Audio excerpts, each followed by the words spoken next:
परमेश्वराच्या पवित्र नावामध्ये तुम्हा सर्वांचं आजच्या शाबास शाळेमध्ये स्वागत करीत आहे आणि खात्री आहे की आपण सर्वजण आनंदी आहात. देवबाप आज याचं गौरव करीत असताना आम्हा सर्वांचं सहाय्य करो हीच माझी पवित्रचरणी प्रार्थना आहे. पण सर्वजण मिळून यावेळेस गीत गाऊया. आजच्या शाबास शाळेची सुरुवात करण्यासाठी गीत नंबर 61 गाऊन या गावा मला शब्द देतो.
आपणा सर्वांना ख्रिस्तामध्ये सलाम.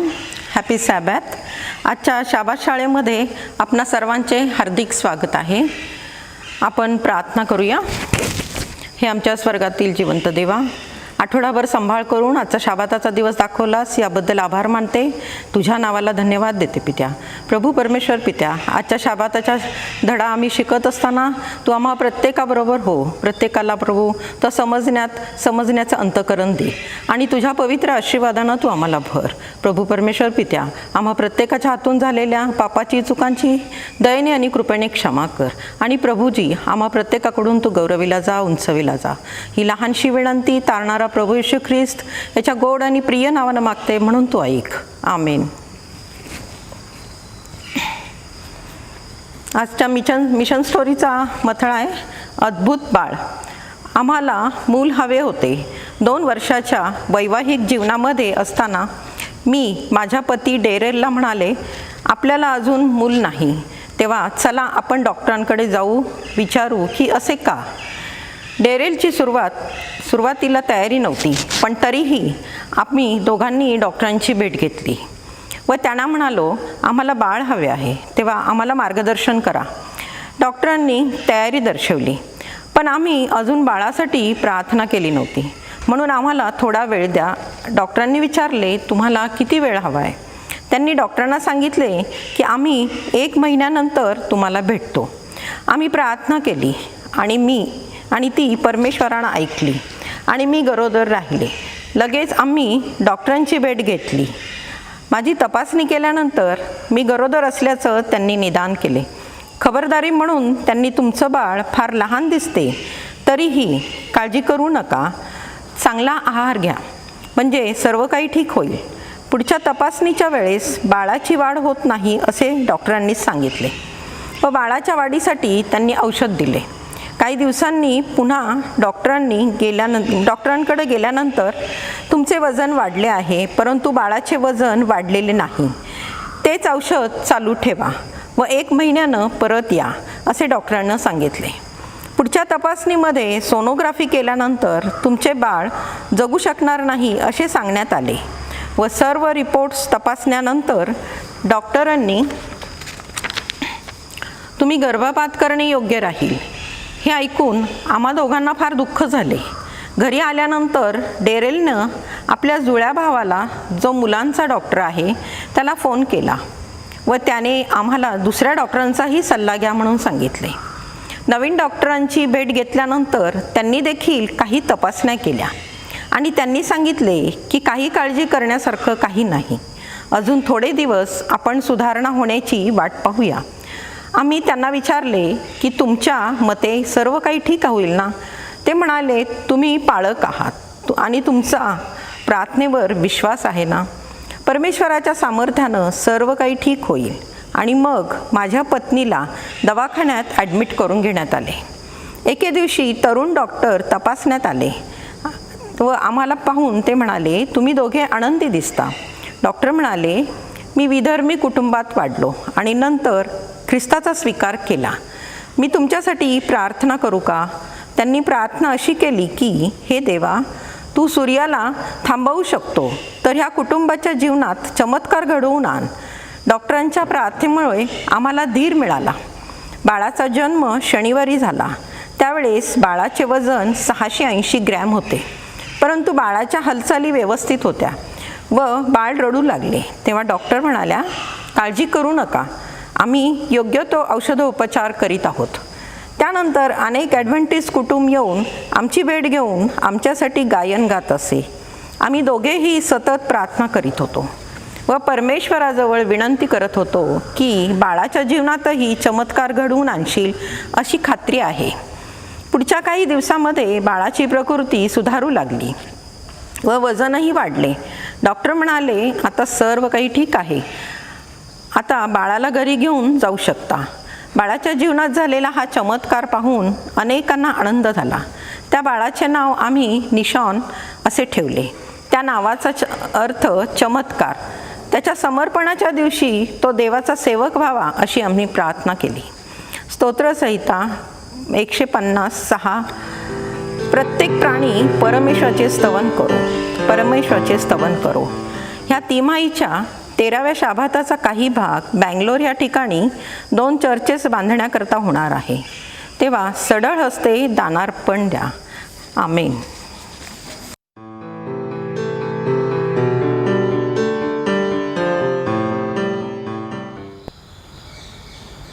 सलाम सर्वांना, हॅपी साबात.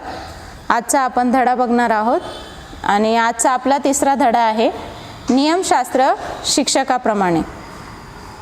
आणि आजचं सुवर्ण वचन आहे, तू आपला देव परमेश्वर याचवर पूर्ण मनाने, पूर्ण जीवाने व पूर्ण शक्तीने प्रीती कर. कायदेशीरपणाबद्दल गलतीकरांना इशारा देत असताना पौल लिहितो, तर मग नियमशास्त्र देवाच्या वचनाविरुद्ध आहे काय? आपल्याला वचन सांगतं या ठिकाणी पौल लिहितो की तर मग नियमशास्त्र देवाच्या वचनाविरुद्ध आहे काय? असे न हो. पौल तिथे म्हणत आहे, लेखक तिथं म्हणत आहे की असे न हो, कारण जीवन देण्यास समर्थ असे नियमशास्त्र दिले असते तर नीतिमत्व खरोखरच नियमशास्त्राने झाले असते.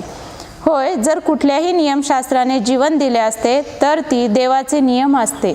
आणि तरीही पौलाचा मुद्दा हा आहे की आम्हासाठी पापी म्हणून देवाचे नियमशास्त्र देखील जीवन देऊ शकत नाही का?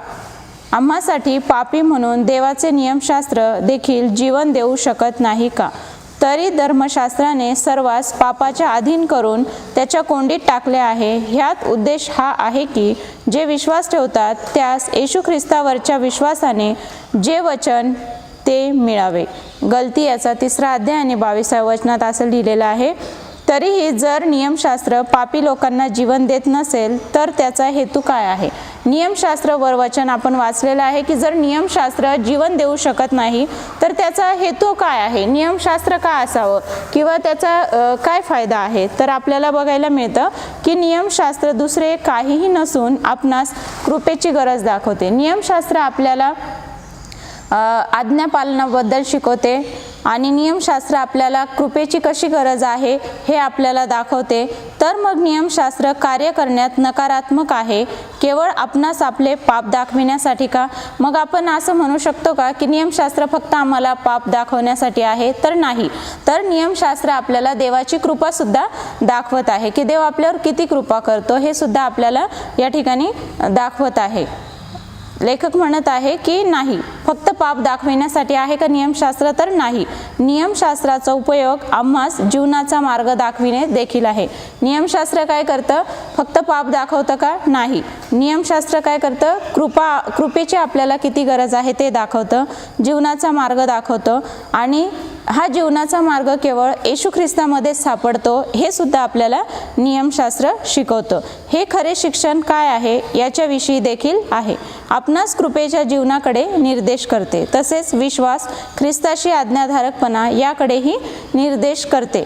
आणि म्हणूनच या आठवडी आपण ख्रिस्ती शिक्षणाच्या संपूर्ण प्रश्नावर देवाच्या नियमशास्त्राची काय भूमिका आहे याचा आज आपण अभ्यास करणार आहोत. आपण आपलं हेडिंग बघितलेलं आहे की नियमशास्त्र शिक्षकाप्रमाणे. म्हणजेच काय? तर नियमशास्त्र आपल्याला काय काय शिकवतं हे आपण आज आपल्या या धड्यामध्ये शिकणार आहोत.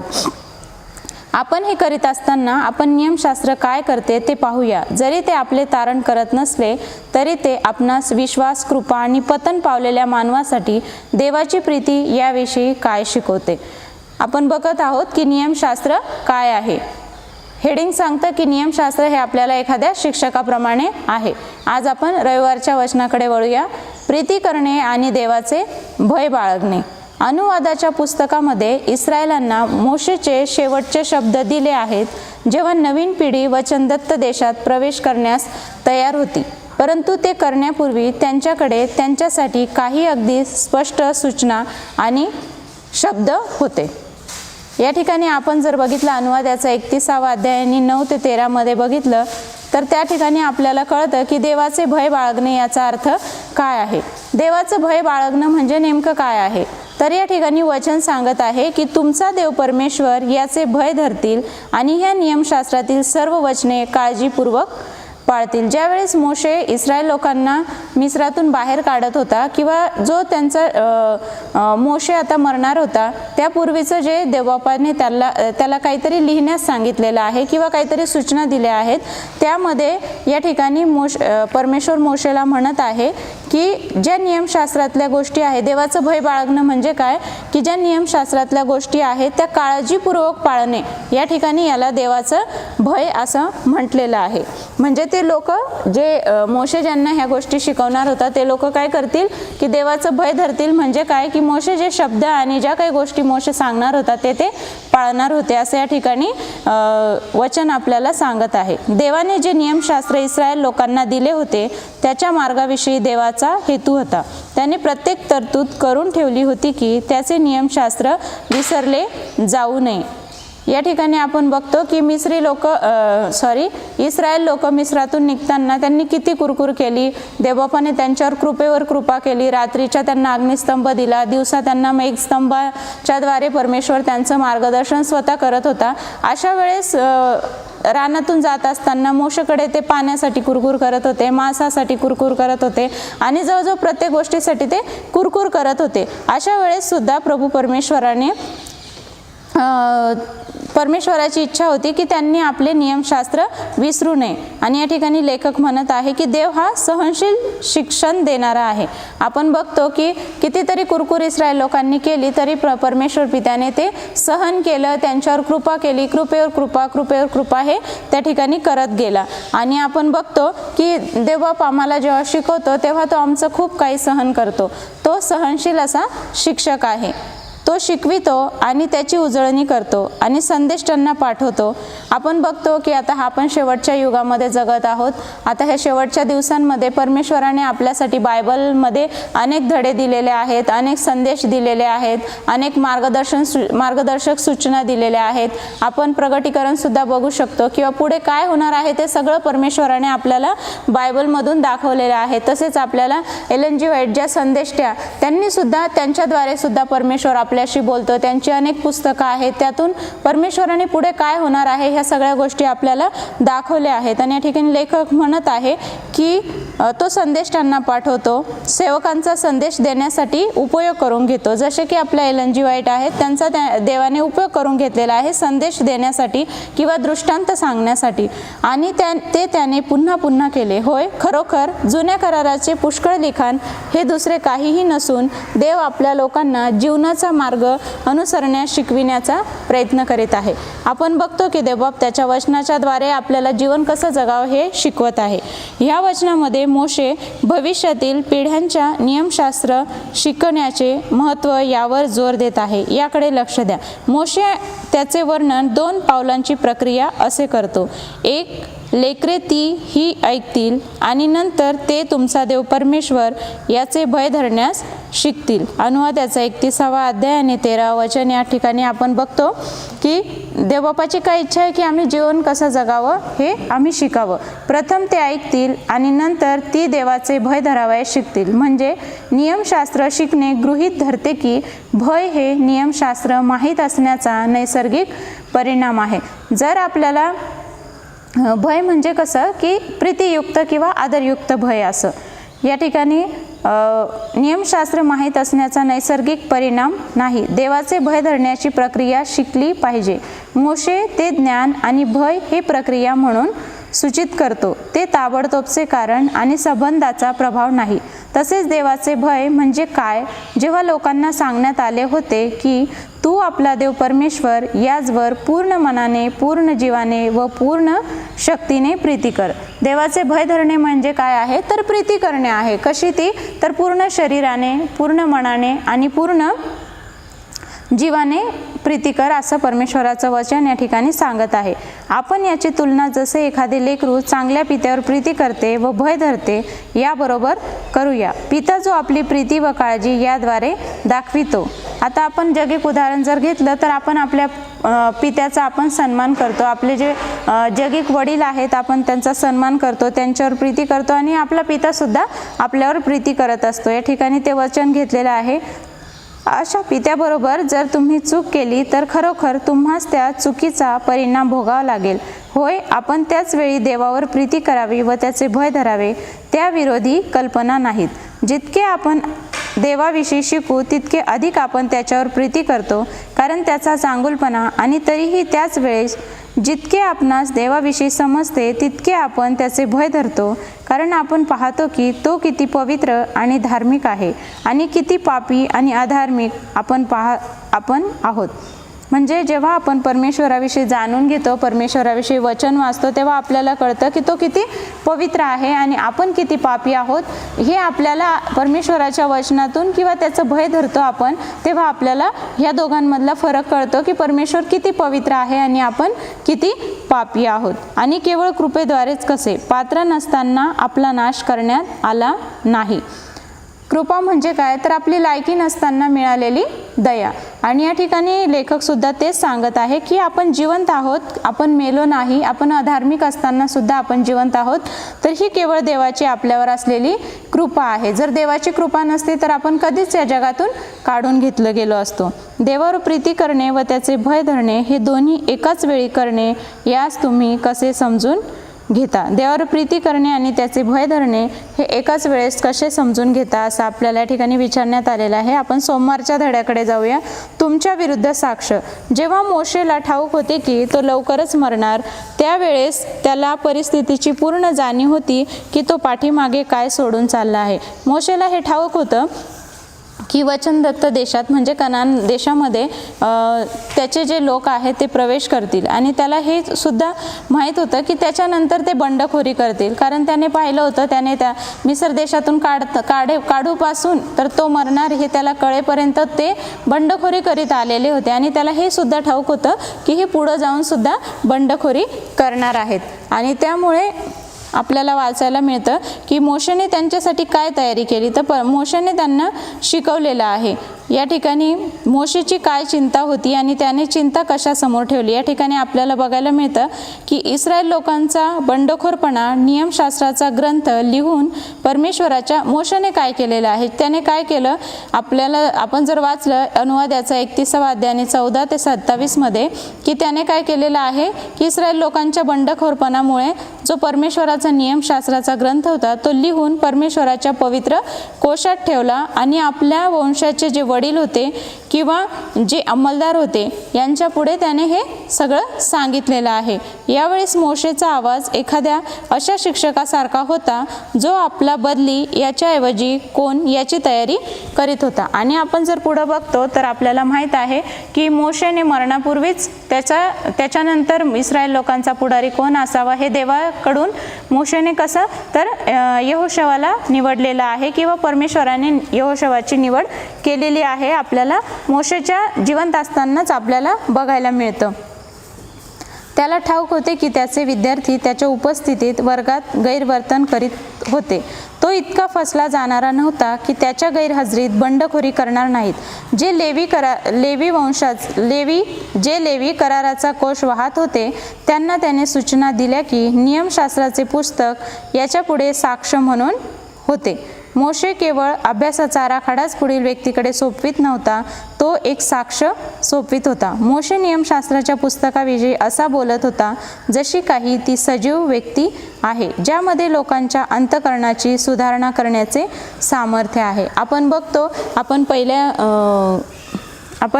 पहिल्या ह्याच्यामध्ये वाचलं की लेखक या ठिकाणी म्हटलेलं आहे की नियमशास्त्र आपल्याला फक्त पापच दाखवतं का, तर नाही। या ठिकाणी मोशे काय म्हणत आहे, या ठिकाणी नियमशास्त्राच्या पुस्तकाविषयी असा बोलत होता की नियमशास्त्र काय आहे की जसं काय ते एक सजीव व्यक्ती आहे ज्यामध्ये लोकांची अंतःकरण बदलण्याचा किंवा अंतःकरणामध्ये सुधारणा करण्याचं सामर्थ्य या नियमशास्त्रामध्ये आहे।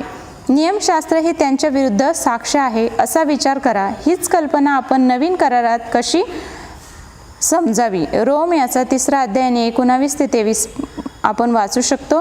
नियमशास्त्र आपणास आपल्या कृपेच्या गरजेकडे कसे निर्देश करते। हे देवाचे नीतिमत्व तर येशू ख्रिस्तावरील विश्वासाच्या द्वारे विश्वास ठेवणाऱ्या सर्वांसाठी आहे, त्यात भेदभाव नाही। नियमशास्त्र कसे आहे की नियमशास्त्र आपल्याला नीतिमत्व आणि ख्रिस्तावरील विश्वासाच्या द्वारे विश्वास ठेवण्यासाठी आहे आणि नियमशास्त्रामध्ये भेदभाव हा मुळीच नाही असं परमेश्वराचं वचन या ठिकाणी रोम याचा 3 अध्याय आणि 22व्या वचनामध्ये आपल्याला बघायला मिळतं। अनुवाद 31 मध्ये देव मोशास सूचना देतो की एक गीत लिहून काढ जे परमेश्वराने मोशेला शिकविले होते। आपण बघतो 10 आज्ञा सुद्धा परमेश्वराने मोशेला दिल्या होत्या आणि या ठिकाणी वचन सांगत आहे की गीत लिहून काढण्यासाठी परमेश्वराने मोशेला सांगितलं आहे। नंतर ते गीत मोशे इस्रायल लोकांना शिकविणार होता की त्याद्वारे माझ्यासाठी इस्रायेलाविरुद्ध साक्ष असेल। आपण पुन्हा पाहतो की देवाच्या सूचना उत्कृष्ट नमुना होता। एक गीत जेव्हा गायले जाईल तेव्हा ते अधिक सुलभपणे सांगण्यात आणि गाजवण्यात येईल आणि जेव्हा एखादे गीत साक्ष असते तेव्हा त्याच्यात क्षमता असते की लोकांनी स्वतःकडे पाहावे आणि पाहावे की त्यांच्याविषयी ते काय म्हणते।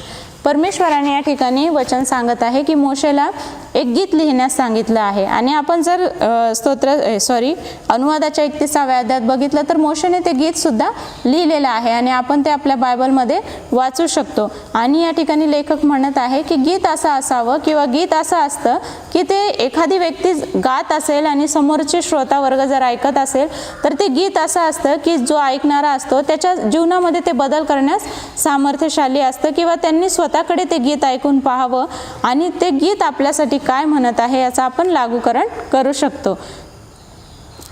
जरी आपण देवाने दिलेल्या सर्व शक्तीने देवाचे नियमशास्त्र पाळण्याचा प्रयत्न करतो, तेव्हा कशा रीतीने त्याचे नियमशास्त्र आमच्या विरुद्ध त्याची साक्ष म्हणून कार्य करते?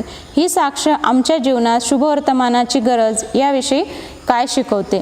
जी नियमशास्त्राची साक्ष आहे ती आपल्याला काय शिकवते याचा आपण विचार करणं फार गरजेचं आहे. मंगळवार तुम्हास यशप्राप्ती व्हावी म्हणून संपूर्ण बायबलमध्ये इतर ठिकाणी आपणास माहीत असणे व आज्ञापालन याचे परिणाम ऐकावयास मिळतात. यहोशुवा 1:7 आणि 8 आपण वाचलं तर आपल्याला लक्षात येईल की या ठिकाणी यहोशुवाला परमेश्वर काय सांगत आहे आणि त्यात काय तत्व आहेत की जे आपल्याला सुद्धा यहोशुवाप्रमाणेच लागू पडतात. परमेश्वर यहोशुवाला कनान देशात प्रवेश करीत असताना सांगतो, मात्र तू खंबीर हो व हिम्मत धर आणि माझा सेवक मोशे याने तुला दिलेले नियमशास्त्र सगळे मान्य करून पाळ. ते सोडून उजवी डावीकडे जाऊ नको, म्हणजे तू जाशील तिकडे तुला यशप्राप्ती होईल. या ठिकाणी परमेश्वराचं वचन किंवा परमेश्वर यहोशुवाला काय म्हणत आहे की तू हिम्मत धर, तू घाबरू नको, तू भिवू नको, तू डावी उजवीकडे वळू नको आणि तू नियमशास्त्र पाळ. जर नियमशास्त्र पाळलं तर काय होईल? तुला यशप्राप्ती होईल. अजून आपण जे शिकत आलेलो आहोत की नियमशास्त्र काय आहे, की ते परमेश्वराची कृपा आपल्याला दाखवतं, आपल्या जीवनासाठी विश्वास किती महत्त्वाचा आहे ते दाखवतं. आपल्या जीवनासाठी नियमशास्त्र हे मार्गदर्शक आहे आणि आपल्याला या ठिकाणी बघायला मिळतं की नियमशास्त्र जर आपण पाळलं तर काय होतं? यशप्राप्ती होते. म्हणजे यहोशुवाला परमेश्वराने सांगितलं जर तू नियमशास्त्र पाळशील तर तुला यश प्राप्ती होईल. आणि ह्याचंच लागूकरण आपण म्हणजेच वचन आज आपल्याला सुद्धा सांगत आहे की जर आम्ही नियमशास्त्र पाळलं किंवा आम्ही उजवी डावीकडे नाही वळलो, केवळ परमेश्वरावरच विश्वास ठेवला तर परमेश्वर आपल्याला यशप्राप्ती देणार आहे. यशाची ही कल्पना जो आज्ञाधारकपणाचा अनुषंगिक परिणाम आहे तो आजच्या आपल्या जगात यश मोजण्याच्या मार्गाच्या विरुद्ध आहे. आज पुष्कळ जण असा विश्वास धरतात की यशाची खूण म्हणजे नूतनीकरण, निर्मिती क्षमता आणि स्वावलंबन आहे. एखाद्या औद्योगिक कंपनीत यश हवे असेल तर त्यासाठी असामान्य कौशल्य आणि जोखीम याची आवश्यकता आहे. तरीही देवाच्या दृष्टीने यशासाठी वेगळ्या प्रकारची पुरवठ्याची गरज आहे. या ठिकाणी आपण बघतो की जर जगिक दृष्टीने जर आपण बघितलं तर यश ही कल्पना काय आहे? आज्ञाधारकपणाचा अनुषंगिक परिणाम आहे. पण जगाच्या दृष्टीने जर बघितलं तर या ठिकाणी काय आहे? काहीतरी नवीन मॉडर्न गोष्टी किंवा निर्मिती क्षमता म्हणजे काहीतरी क्रिएटिव्हिटी आणि स्वावलंबन म्हणजे ह्या सगळ्या गोष्टी यश मिळण्यासाठी जगिक दृष्टीने असतात. परंतु परमेश्वराच्या दृष्टीने काय म्हटलेलं आहे की तू नियमशास्त्र मान्य करून पाळ आणि उजवी डावीकडे वळू नको, म्हणजे तुला यशप्राप्ती होणार आहे. या ठिकाणी आपण बघतो की आज प्रगटीकरण याचा 12वा अध्याय आणि 17वा वचन, तसेच प्रगटी 14 आणि 12, तसेच रोम 1:5 आणि 16 ते 26 हे जर आपण वाचलं तर आपल्याला ह्या देवाच्या वचनांशी आज्ञाधारकपणा याविषयी काय म्हणतात. जरी आपले देवाचे नियमशास्त्र पाळल्याद्वारे तारण होत नसेल तरी हे इतके महत्त्वाचे का आहे की आम्ही त्याचे पालन करावे. का करावे? तर नियमशास्त्र आपल्याला काय शिकवतं? सत्य शिकवतं. आणि ते सत्य काय आहे? 10 आज्ञा आहेत. आध्यात्मिक जीवन जगण्यास आपल्याला शिकवते. कसं की नियमशास्त्र म्हणजे काय आहे की आपल्याला 10 आज्ञा काय शिकवतात की देवाचा मानवाशी असलेला संबंध आणि मानवाचा मानवाशी असलेला संबंध, या संबंधामध्ये ह्या 10 आज्ञा आहेत. आणि परमेश्वर आपल्याला नियमशास्त्र आपल्याला 10 आज्ञा शिकवते, सत्य शिकवते. जुना करार, नवा करार, जुना करारनामा, नवीन करारनामा काहीही असो, आपण बायबलवर विश्वास ठेवणारे ख्रिस्ती म्हणून आपणास देवाच्या नियमशास्त्रावर विश्वास ठेवण्यास बोलाविले आहे. आज्ञाभंग यास पाप असेही म्हणतात, ज्याद्वारे केवळ वेदना, दुःख आणि सार्वकालिक मरणच मिळते. कोण स्वतःसाठी शिकला नाही किंवा स्वतः पाहिले नाही.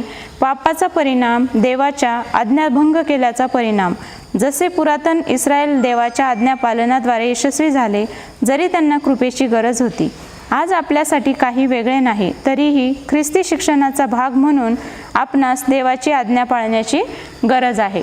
ख्रिस्ती शिक्षणाचा भाग म्हणून आपल्याला देवबापाचं आज्ञापालन करणं हे फार गरजेचं आहे. तरीही ख्रिस्ती शिक्षणाचा भाग म्हणून विश्वासाने जगणे व देवाच्या कृपेमध्ये विश्वास ठेवणे याचा मध्यवर्ती घटक आहे. आपण बुधवारच्या वचनाकडे जाऊया. नियमशास्त्र पाळणाऱ्याचे परिश्रम व संघर्ष. देवाचे नियमशास्त्र अनुसरल्याने आपल्याला मोठे फायदे होतात. असे अनेक उदाहरणं आपल्याला बायबलमध्ये बघायला मिळतात. यहोशवाने अगदी जवळून देवाचा नीतिपर उपदेश अनुसरला आणि त्याने चांगल्या प्रकारे इस्रायल लोकांचे मार्गदर्शन केले. चांगल्या प्रकारे यहोशवा मार्गदर्शन का करू शकला, तर त्याने काय केलेलं आहे, देवाचा जो देवाने जे त्याला सांगितलं होतं तो उपदेश त्याने अनुसरलेला आहे. आणि जेव्हा आपण परमेश्वराच्या मार्गाने चालतो तेव्हा नक्कीच आपलं जीवन यशस्वी होतं. परमेश्वराने इस्रायल लोकांना सांगितले की जर त्यांनी नियमशास्त्राचे पालन केले तर त्यांची प्रगती होईल. दुसरे इतिहास आणि 31 अध्याय आणि 20-21 आपण वाचलं तर त्या ठिकाणी आपल्याला बघायला मिळतं की देवाच्या दृष्टीने जे योग्य ते केले. देवाच्या मंदिरातील उपासना, धर्मव्यवस्था व आज्ञा यांच्या संबंधाने जे काम त्याने आपल्या देवाच्या भजनी लागून केले ते मनोभावे केले. म्हणजे देवासाठी आपण जे काही काम करतो ते आपण कसं करायला पाहिजे, उपासना करतो, धर्मव्यवस्था करतो किंवा आज्ञापालन करतो, ते सगळं कसं केलं पाहिजे, मनोभावे केलं पाहिजे. असं या ठिकाणी हिजकियाबद्दल आपल्याला बघायला मिळतं. आपण अगोदरच बघितलेलं आहे की अनेक असे उदाहरणं आपल्याला बायबलमध्ये दिलेले आहेत की ज्यांनी आज्ञापालन केलेलं आहे, जे यशस्वी झालेले आहेत, त्यांच्याविषयी आपल्याला बघायला मिळतं. शिक्षणाच्या कुठल्याही क्षेत्रात आपण असू, आपण आज्ञापालनाच्या महत्त्वावर जोर दिला पाहिजे. तरीही आमचे विद्यार्थी मूर्ख नाहीत. आज किंवा उद्या त्यांच्या लक्षात येईल की यातील कठोर मुद्दा हा आहे की काही लोक विश्वासू, प्रेमळ आणि आज्ञाधारक आहे आणि तरीही काय त्यांच्यावर अरिष्ट येते. आपण याचे स्पष्टीकरण कसे करावे. या ठिकाणी लेखक म्हणत आहे की विश्वासू आहेत, प्रेमळ आहे, आज्ञाधारक आहे, तरीसुद्धा त्यांच्यावर अरिष्ट येतं. वास्तविकता अशी आहे, आपण करू शकत नाही. आपण पापाच्या, दुष्टाईच्या आणि ज्यात महान संघर्ष चालला आहे त्यात राहतो आणि आपणापैकी कोणीही सुरक्षित आणि मुक्त नाही. परंतु जर ही अशी परिस्थिती जरी आपल्यावर संकट आले किंवा आपण दुष्टाईच्या काळात जगत असलो तरीसुद्धा जर आपण देवाला भिवून वागलो आणि पापापासून दूर राहिलो तर आपण देवबापाचं भय धरून जर चाललो तर आपण यशस्वी जीवन जगू शकतो. या ठिकाणी आपण इयोबाविषयी या कठीण जे अध्याय दिलेले आहेत, मार्क 6:25-27, इयोब 1-2 आणि 2 करिंथ 11:23-29 यामधून आपल्याला हे शिकायला मिळतं की या ठिकाणी इयोबाचं उदाहरण या ठिकाणी दिलेलं आहे. यात प्रश्नच नाही की चांगले आणि विश्वासू लोक, आज्ञापालन करणारे लोक, त्यांची नेहमीच प्रगती, उत्कर्ष होत नाही. जसे जग उत्कर्षाला समजते तसे, आणि येथे कदाचित या कठीण प्रश्नाचे अर्धवट उत्तर असावे. असा प्रश्न की आपण नियमशास्त्राचे महत्त्व शिकवित असताना यात शंका नाही की असा प्रश्न उभा राहील, उत्कर्ष म्हणजे नेमके आपण काय समजतो, उत्कर्ष म्हणजे नेमके काय. स्तोत्रकर्ता काय म्हणतो ते पाहूया. खरोखर तुझ्या अंगणातील एक दिवस हा सहस्र दिवसापेक्षा उत्तम आहे. दुष्टाईच्या तंबूत राहण्यापेक्षा माझ्या देवाच्या मंदिराचा द्वारपाळ होणे मला इष्ट वाटते. या ठिकाणी दुष्टाईच्या तंबूमध्ये राहण्यापेक्षा दावीदाला या ठिकाणी देवाच्या मंदिराचा द्वारपाळ होणे इष्ट वाटत आहे. आणि आपण या ठिकाणी बघतो की नियमशास्त्र पाळणाऱ्यांचे परिश्रम व संघर्ष आपण पाहत आहोत आणि त्यामध्ये काय म्हटलेलं आहे की देवाच्या मंदिराचा द्वारपाळ होणं हे अधिक चांगलं आहे की आपण दुष्टाईच्या जगामध्ये राहण्यापेक्षा किंवा बाहेरच्या जगात जास्त मिक्स होण्यापेक्षा. यात शंकाच नाही की जगाच्या दर्जाप्रमाणे जरी ते देवाशी विश्वासू व त्याच्या नियमशास्त्राशी आज्ञाधारक असले तरी ते नेहमीच उत्कर्ष पावत नाही. निदान आतासाठी तरी आम्ही आमच्या विद्यार्थ्यांना या अपायाच्या विरुद्ध बोलायला सांगतो. आणि इब्रियाचा 11 अध्याय आणि 13-16 यामध्ये म्हटलेलं आहे की आपण पृथ्वीवर परके व प्रवासी आहो असे पत्करलेले असते. जर आपण देवबापाच्या इच्छेनुसार चालतो किंवा त्याचं नियमशास्त्र पाळतो, त्याचं भय धरतो, तर त्या ठिकाणी असं आहे की आपण पृथ्वीवर परके आहोत हे आपण आपल्या आपल्या विद्यार्थ्यांना शिकवलं पाहिजे किंवा आपण ज्यांना काही वचन शिकवतो, ज्यांना देवामध्ये वाढवतो त्यांना आपण याची जाणीव करून दिली पाहिजे किंवा हे शिकवलं पाहिजे. कारण बरेच वेळेस आपल्याला असं वाटतं की आपण चांगल्या मार्गाने चालत असताना सुद्धा आपल्यावर संकट येतात. आपल्याला इयोबाचं उदाहरण आपण या ठिकाणी बघू शकतो की इयोब हा हा अगदी धार्मिक माणूस असताना सुद्धा त्याच्यावर अनेक संकट आले, परंतु तरीसुद्धा तो देवापासून इकडे तिकडे गेला नाही. आणि आपण बघतो की जेवढं इयोबाजवळ होतं त्याच्यापेक्षा अधिक पटीने त्याला पुढे मिळालेलं आहे. म्हणून आपण आपल्या विद्यार्थ्यांना शिकवलं पाहिजे की जरी संघर्ष असला तरीसुद्धा आपण ह्या पृथ्वीवर परके आहोत, आपण प्रवासी आहोत आणि आपलं लक्ष हे केवळ स्वर्गाकडे असलं पाहिजे किंवा देवाकडे असलं पाहिजे. आपण गुरुवारच्या वचनाकडे जाऊया. येशू आमचे उदाहरण. येशू ख्रिस्त देवाचा पुत्र एकमेव मानवी जीवन पित्याशी परिपूर्ण आज्ञाधारकपणे जगलेला आहे. गुरुवारच्या याच्यामध्ये आपल्याला नियमशास्त्र शिकत असताना येशू ख्रिस्ताचं उदाहरण या ठिकाणी देण्यात आलेलं आहे. आपण अनेक उदाहरणं बघितले आजच्या धड्यामध्ये. मोशेबद्दल बघितलं, यहोशवा आणि त्याच्यानंतर इयोब, आणि आता आपण येशू ख्रिस्ताबद्दल आपण या ठिकाणी येशूचं उदाहरण या ठिकाणी सांगण्यात आलेलं आहे की येशू ख्रिस्त हा पूर्ण मानव होता, पूर्ण देव होता, तरीसुद्धा तो त्याच्या पित्याशी अगदी प्रामाणिकपणे आज्ञापालन करून आणि देवाचे नियमशास्त्र पाळून तो प्रामाणिक राहिलेला आहे. त्याने हे केले कारण तो केवळ आपला मध्यस्थच नसावा जो तो होता, परंतु आमचे उदाहरण असावा जो तो होताच. या ठिकाणी त्यांनी आपल्याला एका ठिकाणी वचन बघायला मिळतं की प्रभू येशू ख्रिस्त म्हणत आहे की मी नियमशास्त्र रद्द करावयास नाही तर मी नियमशास्त्र पूर्ण करावयास आलेलो आहे. आणि प्रभू येशू ख्रिस्ताने सुद्धा नियमशास्त्र हे पालन केलेलं आहे. आणि या ठिकाणी आपण बघतो की येशू ख्रिस्ताने परमेश्वराचं नियमशास्त्र किंवा परमेश्वराचं आज्ञापालन कशा प्रकारे केलं.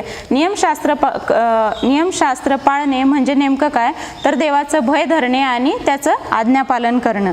आणि येशू ख्रिस्ताने नियमशास्त्र कशा प्रकारे पाळलेलं आहे तर आपण बघतो मनुष्य प्रकृतीचे प्रभू येशू ख्रिस्ताविषयी म्हणत आहे वचन की मनुष्य प्रकृतीचे असे प्रकट होऊन त्याने मरण आणि तेही वधस्तंभावरचे मरण सोसले, येथपर्यंत आज्ञापालन करून त्याने स्वतःला लीन केले. या ठिकाणी आपण बघतो की परमेश्वराचे पालन करीत असताना प्रभू येशू ख्रिस्ताने मरण, आणि ते पण अगदी किती भयंकर प्रकारे प्रभू येशू ख्रिस्ताला मरण यातना सोसाव्या लागल्या आपल्या पापांकरिता, हे आपण बघितलेलं आहे किंवा आपण बायबलमध्ये वाचलेलं आहे. आणि अशा प्रकारे त्याने आज्ञापालन करून अगदी मरणापर्यंतचं आज्ञापालन करून स्वतःला लीन केलेलं आहे.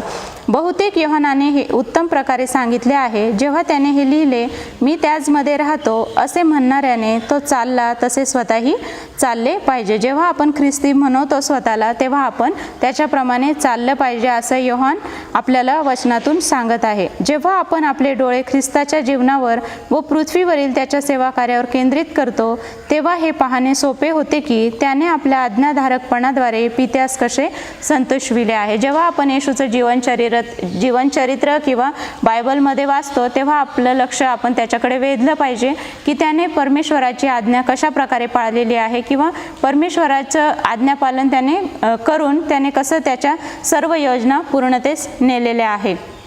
आणि आपण बघतो की ख्रिस्ताने भविष्यवाणीची पूर्णता केली आणि आपल्या संपूर्ण जीवन काळात त्याने देवाचे नियमशास्त्र उंचावलेले आहे. आणि म्हणून नियमशास्त्र हे अतिशय महत्त्वाचं आहे.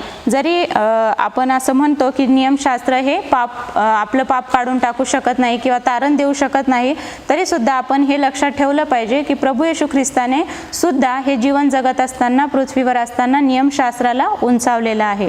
जसे देवाने मोशेला त्याचे नियमशास्त्र लिहून ठेवण्यास सांगितले की ते इस्रायल लोकांना साक्ष असे व्हावे. ख्रिस्त हा आपल्या प्रेषितांसाठी, शिष्यांसाठी, पाप्यांसाठी आणि संतांसाठी साक्षात जिवंत साक्ष होता. आणि आज सुद्धा आपण बघतो की तो आपल्यासाठी साक्ष आहे. केवळ काही नियमांचे पालन करण्याऐवजी आपल्याकडे येशूचे उदाहरण आहे, मांसाचा आणि रक्ताचा मानव प्राणी. आपण नियमशास्त्र पालनाविषयी जर बघितलं तर बायबलमध्ये अनेक उदाहरणांबरोबर प्रभू येशू ख्रिस्त सुद्धा आहे की जो मांसाचा आणि रक्ताचा मानव होता आणि आपण त्याला अनुसरणं फार गरजेचं आहे. शिक्षक म्हणून विद्यार्थ्यांना आपण कोणता आदर्श नमुना सादर करावा जो येशू असेल आणि त्याने कशी आपल्या पित्याची आज्ञा पाळली.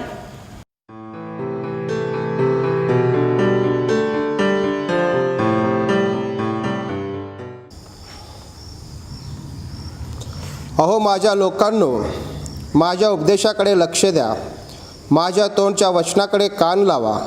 मी आपले तोंड उघडून दाखले सांगेन, प्राचीन काळच्या गोड गोष्टीचे निवेदन करीन, ज्या आम्ही ऐकल्या, ज्या आम्हाला समजल्या, आमच्या वडिलांनी ज्या आम्हाला सांगितल्या त्या गोष्टी आम्ही त्यांच्या वंशजापासून गुप्त ठेवणार नाही, तर परमेश्वराची स्तुत्य कृत्ये, त्याचा पराक्रम आणि त्याने केलेली अद्भुत कृत्ये पुढच्या पिढीला सांगू.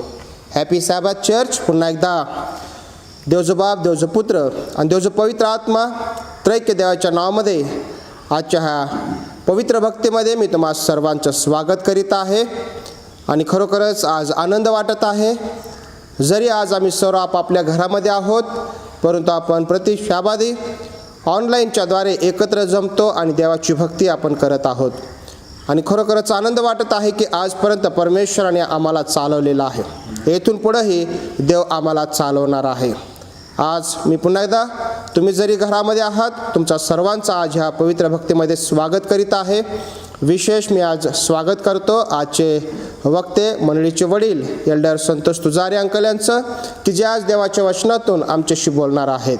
देवबाप त्यांना ह्या वचनाचं जी पुढारीपण करण्याची संधी दिलेली आहे ते करीत असताना विशेष पवित्र आत्म्याचा दुप्पट वाटा देव, हीच आमची प्रभुचरणी त्यांच्यासाठी प्रार्थना आहे. आपण सर्वजण मिळून सुवंद्य देवा हे गीत गाऊया आणि आजच्या पवित्र भक्तीला सुरुवात करणार आहोत. सुवंद्य देवा परात्पर स्तवा हो त्याला खालीव तू बाप पुत्र आत्मा ज्वान त्रेकाला द्या अनंत मान. आमीन.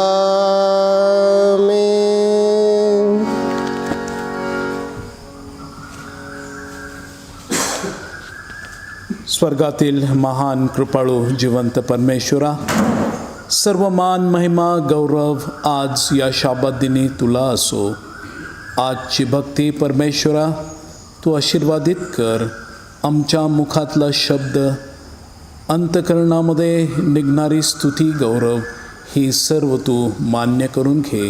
येशूच्या नावाने प्रार्थना करीतो. आमेन.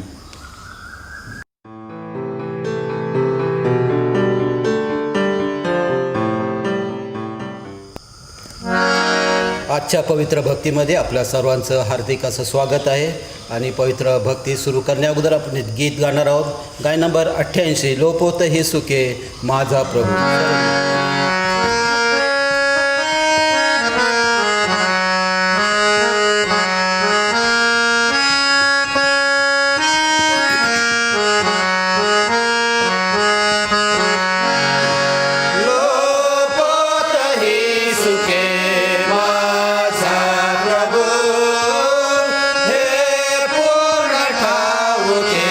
माझा प्रभू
हॅपी सॅबथ.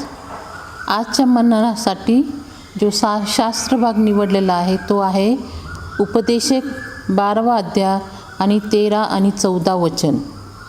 आता सर्व काही तुम्ही ऐकले. सर्वाचा सार हे की देवाचे भय धरा व त्याची आज्ञा पाळा. मनुष्य कर्तव्य काय ते एवढेच आहे, सगळ्या बऱ्या वाईट गुप्त गोष्टीचा न्याय करताना देव सगळ्या कृत्यांची झाडाझडती घेईल. वाचलेलं वचन आशीर्वादित हो. आमेन.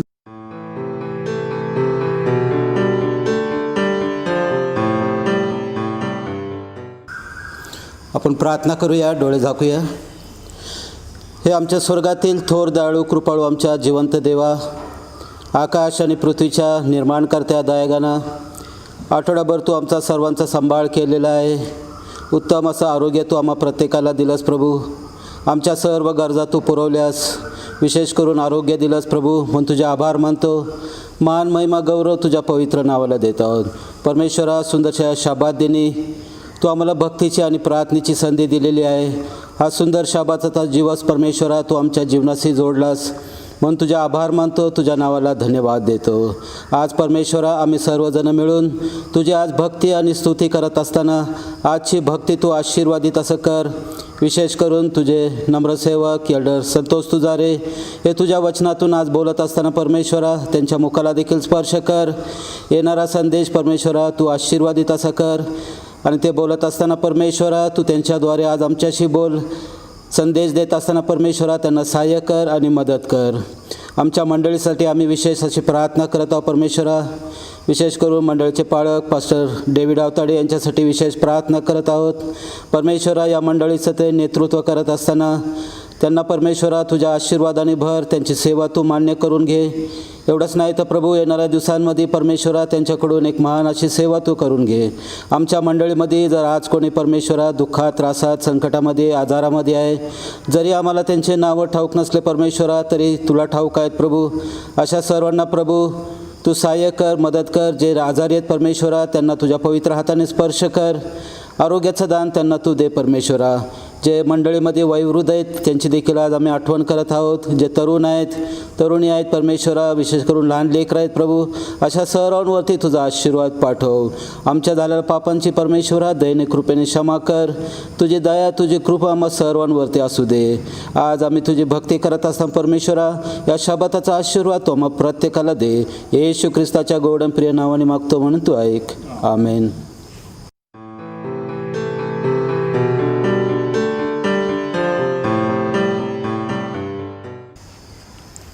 Praise the Lord.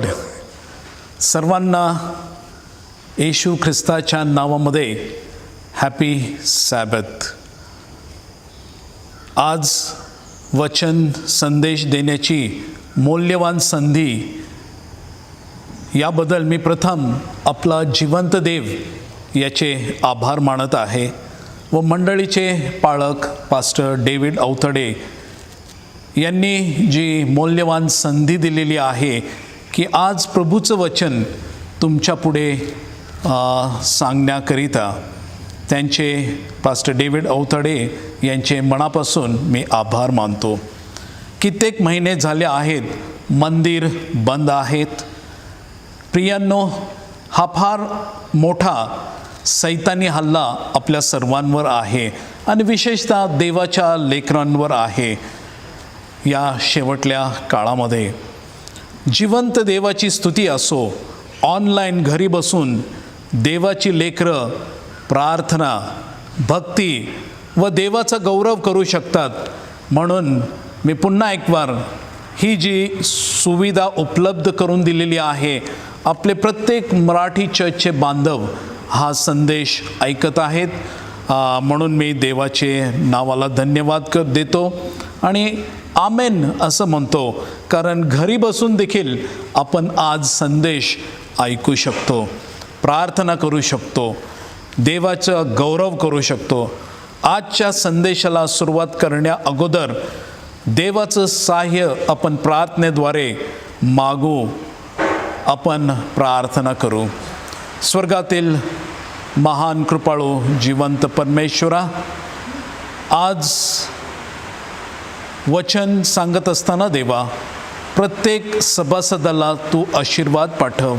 माझा ताबा घे, माझ्या मुखामध्ये शब्द घाल आणि जेणेकरून आज आम्हा प्रत्येकाची आध्यात्मिक पातळी वाढू दे. येशूच्या नावाने प्रार्थना करतो, आमेन. या कोविड-19 किंवा या महामारी रोगाने एक चांगली गोष्ट केलेली आहे. तुम्ही म्हणाल, चांगली गोष्ट काय आहे? खरोखर लोक अधिक देवाकडे वळालेले आहेत. अधिक लोक देवाचा शोध घेत आहेत. अधिक लोक देवाशी बोलत आहेत आणि म्हणून या महामारीमध्ये आम्ही अधिक देवाच्या जवळ आलेलो आहोत. आमेन. पास्टर आवतडे यांचा मला फोन आलेला आहे की या आठवडे अंकल तुम्ही संदेश घ्या. आणि ज्या वेळेला पास्टर यांचा फोन आलेला आहे, मला खूप आनंद झालेला आहे, कारण ही फार मोठी मौल्यवान संधी आहे वचन सांगण्याची. विचार करू लागलो, प्रार्थना केली. देव आत्म्याद्वारे मला संदेश किंवा तुझे वचन मला सांगण्याची देवा तू सुचव. सर्वांचे विचार देवाकडे आता सध्या एकच गोष्टीकडे केंद्रित आहेत आणि ती गोष्ट म्हणजे काय आहे? ती गोष्ट म्हणजे, हे देवा, हे भयानक जे संकट आहे ते आम्हावरून किंवा जगामधून जाऊ दे. आणि खरोखर सर्वजण प्रार्थना करत आहेत की हे जे संकट आहे महामारीचं किंवा कोविड-19 हे आम्हापासून लवकर जाऊ दे. पण विशेष करून आज आभार मानतो देवाचे की त्याच्या लेकरांचं देव सुरक्षित त्यांना ठेवत आहे, त्यांचं रक्षण करत आहे आणि देव त्यांचा मेंढपाळ असा आहे. आपण शेवटल्या काळामध्ये राहत आहोत. एंड टाईम असं आपल्याला म्हणत आहे. येशू लवकर येणार आहे. सध्याची परिस्थिती पाहत असताना नक्कीच प्रियांनो, येशू लवकर येत आहे आणि या लवकर येण्यामध्ये एक गोष्ट आहे. आत्ता सध्या येशू प्रकटी 3:20 आज येशू ख्रिस्त आमच्या हृदयाच्या दाराशी उभा आहे आणि तो काय करत आहे प्रियांनो? दार ठोठावत आहे. दार ठोठावत आहे. तो उभा आहे आणि ही प्रक्रिया चालू आहे. जो कोणी दार उघडील, येशू म्हणत आहे, मी आत येईन. किती सुंदर आश्वासन आहे प्रियांनो. येशू स्वतः म्हणत आहे की मी आत येईन. या कठीण काळात आपली इच्छा आहे का की आपण दार उघडून येशू ख्रिस्ताला अंतःकरणामध्ये एंट्री दिली पाहिजे, त्याला आमंत्रित केलं पाहिजे? हो प्रियांनो, या संकट समयीमध्ये येशू ख्रिस्त आपल्या अंतःकरणामध्ये पाहिजे. आजचा जो माझा विषय आहे तो विषय म्हणजे जवळ येऊन ठेपलेली संकटे. आज जगामध्ये आपण पाहत आहोत वेगवेगळ्या प्रकारचे संकट आहेत. आज जगामध्ये जे मुख्य संकट आहे प्रत्येकाच्या मुखामध्ये ते आहे की आज कोरोना व्हायरस आणि प्रत्येकाच्या मुखावर मास्क आहेत. प्रत्येकजण मास्क घालून त्या कोविड-19 याचं संरक्षण करत आहे. त्रास, संकटे, आजार, विपत्ती, दुष्काळ, भूमिकंप हे सर्व शेवटल्या काळामध्ये चिन्ह आहेत. हे आपल्या सर्वांसमोर आपण पाहत आहोत. आत्ताच काल 2 दिवसामागे जो पाऊस झालेला आहे, आभाळ फुटलेला आहे आणि प्रत्येक रस्ते पाण्याने नदीसारखे वाहू लागलेले आहेत. खरोखर पण हे सर्व संकट आम्हाला एकच सांगतात की येशू ख्रिस्त लवकर येणार आहे आणि जवळ येऊन ठेपलेले संकट आहेत प्रियांनो. सर्वात मोठे संकट आज असेल तर आज वेगळ्या माध्यमातून आपण हे संकट पाहणार आहोत. पवित्र शास्त्राद्वारे हे संकट आपण पाहणार आहोत. सर्वात मोठं संकट असेल तर ते म्हणजे मनुष्यामध्ये या काळामध्ये बदल झालेला आहे. मनुष्य बदली झालेला आहे. तो बदल पाऊल आपल्या 2 तिमोथेया 3 अध्यायामध्ये सांगत आहे आणि तो तिमोथेयाला सांगत आहे, सल्ला देत आहे. आणि ते संकट आज आपण पाहणार आहोत. फार मोठी यादी आहे, पण आज मी फक्त 3 संकटे घेणार आहेत की आज या संकटामध्ये आपण कसं गुंतलेले असे आहोत. वचन पाहणार आहोत, कारण माणसे स्वार्थी व धनलोभी, बडाईखोर, गर्विष्ठ असे झाले आहेत. आणि या ठिकाणी आपण पाहतो आहोत की शास्त्रामधून मी उदाहरण घेणार आहे. आणि ते उदाहरण म्हणजे आज आपण पाहत असताना उपदेशक जो शास्त्र भाग वाचलेला आहे त्यावर मी मनन करणार आहे. पण त्या अगोदर बघा, सुरुवातीचा जो अध्याय आहे उपदेशक याचा 12वा अध्याय आणि 13 वचनापासून आज आपण वाचलेलं आहे. आज आपण पाहणार आहोत की या स्वार्थी, धनलोभी, बडाईखोर, गर्विष्ठ असे लोक झालेले आहेत. आता सर्वात स्वार्थी आणि धनलोभी याचं आपल्याला अनुभव किंवा उदाहरण मत्तई याचा 19वा अध्याय आहे आणि 16 ते 22 हे वचनं आपण पाहणार आहोत. मत्तई याचा 19वा अध्याय आहे आणि 16 ते 22 हे वचनं आम्ही पाहणार आहोत. यामध्ये धनलोभी किंवा स्वार्थी मनुष्य झाला तर काय होतं हे आपण पाहणार आहोत. आणि या ठिकाणी एक श्रीमंत तरुण मुलाचं उदाहरण आम्हाला दिलेलं आहे. एक श्रीमंत तरुण येशूकडे येतो आणि तो येशू ख्रिस्ताला प्रश्न विचारतो. आता या तरुणाचं येशूकडे येण्याचं एकच कारण होतं प्रियांनो, की त्याला वाटलं की त्याला 100 मार्क मिळतील ज्यावेळेस तो एक प्रश्न येशू ख्रिस्ताला करणार आहे. त्या खात्रीने तो येशू ख्रिस्ताकडे आलेला आहे. आणि आपण पाहतो 16व्या वचनापासून एका श्रीमंत तरुणाचा येशूला प्रश्न. आणि आज देखील जगामध्ये आपल्या मनामध्ये देखील वेगवेगळे प्रश्न येतात. आज 16वं वचन आम्हाला सांगत आहे तो प्रश्न. नंतर पहा, एक जण येऊन त्याला म्हणाला, गुरुजी, मला सार्वकालिक जीवन वतन मिळावे म्हणून मी कोणते चांगले काम करावे. या ठिकाणी त्याच्या मनामध्ये 100% होतं की मी फार चांगलं काम करत आहे आणि मला निश्चित येशू ख्रिस्त शाबासकी देणार आहे.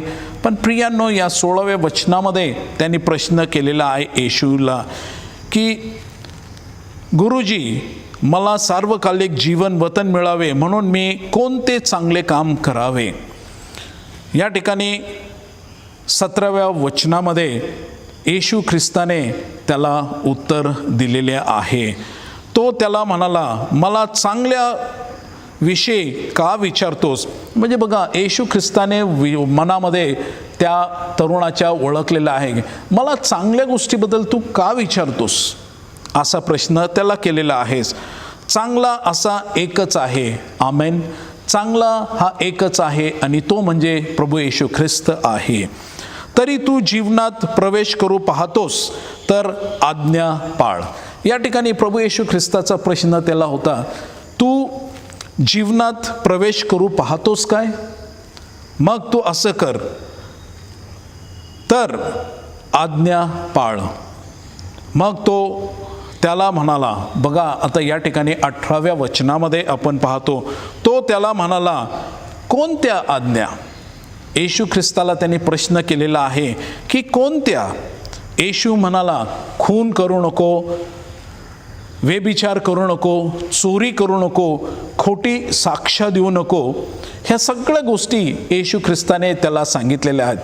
मला वाटतं त्याला फार साध्या होत्या, कारण तो खोटं बोलत नव्हता, तो व्यभिचार करत नव्हता आणि तो चोरी करत नव्हता. हे सर्व गुण त्याच्यामध्ये होते. आपल्या बापाचा व आईचा सन्मान कर आणि जशी आपणावर तशी आपल्या शेजाऱ्यावर प्रीती कर. त्यांनी ह्या गोष्टी सर्व येशू ख्रिस्ताकडून ऐकलेल्या आहेत. तो तरुण त्याला म्हणाला, येशू ख्रिस्ताला हा तरुण म्हणालेला आहे किंवा उत्तर दिलेलं आहे, मी हे सर्व पाळत आहे, मी या सर्व आज्ञा पाळत आलेलो आहे, माझ्या ठाई अजून काय उणे आहे. येशू ख्रिस्त म्हणत आहे, तो तरुण येशू ख्रिस्ताला म्हणत आहे, येशू ख्रिस्ता, तू हे मला जे सांगितलेले आहे ते सर्व मी पाळत आलेलो आहे, पण माझ्यामध्ये अजून काय उणे आहे. येशू त्याला म्हणाला, पूर्ण होऊ पाहतोस. या ठिकाणी येशू ख्रिस्ताला पुन्हा म्हणाला, पूर्ण होऊ पाहतोस तर जा, तुझे असेल नसेल ते विकून दारिद्र्यास दे, म्हणजे तुला स्वर्गात संपत्ती मिळेल. या ठिकाणी 22व्या वचनामध्ये 21व्या वचनामध्ये म्हटलेलं आहे की तू जा, तू काय कर, असल नसल ते सगळं तू विक आणि दारिद्र्यास दे, म्हणजे तुला स्वर्गात संपत्ती मिळेल. आज प्रियांनो, जगिक संपत्तीकडे आपलं सर्वांचं लक्ष केंद्रित आहे.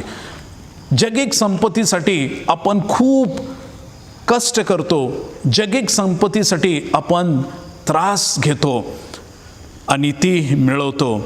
आणि या ठिकाणी येशू ख्रिस्त 21व्या वचनामध्ये त्या तरुणाला म्हणालेलं आहे, तुझे असेल नसेल ते विकून दारिद्र्यास दे, म्हणजे तुला स्वर्गात संपत्ती आहे.